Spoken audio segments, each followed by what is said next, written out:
Hi hello. അപ്പോൾ ഇന്നത്തെ video ഒരു കിടിലൻ ബീഫ് അച്ചാറുമായിട്ടാണ് വന്നിട്ടുള്ളത്. അപ്പോൾ നേരെ നമുക്ക് വൈകിക്കാണ്ട് വീഡിയോയിലേക്ക് പോകാം. അപ്പോൾ ആദ്യം ഒരു കുക്കറിലേക്ക് കുറച്ച് ബീഫ് ഇട്ട് കൊടുക്കുന്നുണ്ട്. ഏകദേശം 1 കിലോ ബീഫ് ഞാൻ എടുത്തിട്ടുണ്ട്. അതിന് ആവശ്യത്തിന് ഉപ്പും കുറച്ച് മഞ്ഞൾപ്പൊടി ഇട്ട് നല്ലതുപോലെ മിക്സ് ചെയ്തിട്ട് അതൊന്ന് വേവിക്കാൻ വെക്കാം. ഏകദേശം 3 വിസിൽ, 3-4 വിസിൽ.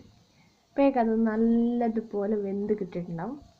ഇനി അതിലേക്ക് ഒരു 1/2 സ്പൂൺ മഞ്ഞൾപ്പൊടിയും 1 സ്പൂൺ മുളക് പൊടിയും ഒരിത്തിരി ഉപ്പും കൂടി ഇട്ട് ഒന്നും കൂടി മിക്സ് ചെയ്തിട്ട് ഒന്ന് നമുക്ക് ഫ്രൈ ചെയ്തെടുക്കാം.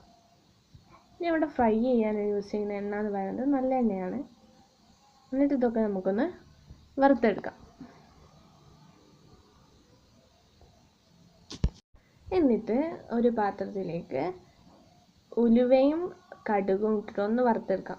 എന്നിട്ടത് ഒരു മിക്സിൻ്റെ ജാറിലേക്ക് ഇട്ട് കൊടുക്കാം. അതിൻ്റെ കൂടെ ഒരിത്തിരി കായപ്പൊടി ഇട്ട് കൊടുത്തിട്ട് 1 സ്പൂൺ മുളക് പൊടിയും 2 സ്പൂൺ കാശ്മീരി ചില്ലി പൗഡർ ഇട്ട് കൊടുത്തിട്ട് ഒന്ന് പൊടിച്ചെടുക്കാം.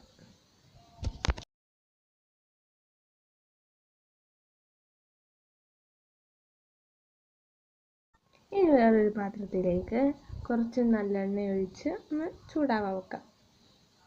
അപ്പോഴേക്കും കുറച്ച് കരിവേപ്പിലയും വെളുത്തുള്ളിയും മുളകും ഇഞ്ചിയൊക്കെ ഒന്ന് കുനുകുന അരിഞ്ഞ് വെക്കാം. ഇനി ആ ചൂടായ എണ്ണയിലേക്ക് ഇഞ്ചിയും വെളുത്തുള്ളിയും കരിവേപ്പിലയും മുളകും ഒക്കെ ഒന്നിട്ടിട്ട് ഒന്ന് ചൂടാക്കി ഒരു വറുത്തെടുക്കാം. ഏകദേശം ഒരു ബ്രൗൺ കളർ ആകുമ്പോഴേക്ക് നമുക്കത് എടുക്കാം. അപ്പോൾ എന്നിട്ട് ആ എണ്ണയിലേക്ക് തന്നെ കുറച്ച് കടുക് ഇട്ടിട്ട് ഈ ഒരു മാറ്റി വെച്ച് നമ്മൾ വറുത്ത് വെച്ച ആ വെളുത്തുള്ളിയും കരിവേപ്പിലയും മുളകും ഇഞ്ചിയും ഒക്കെ ഒന്ന് ഇട്ട് കൊടുത്തിട്ട് ഒന്ന് മിക്സ് ചെയ്തെടുക്കാം.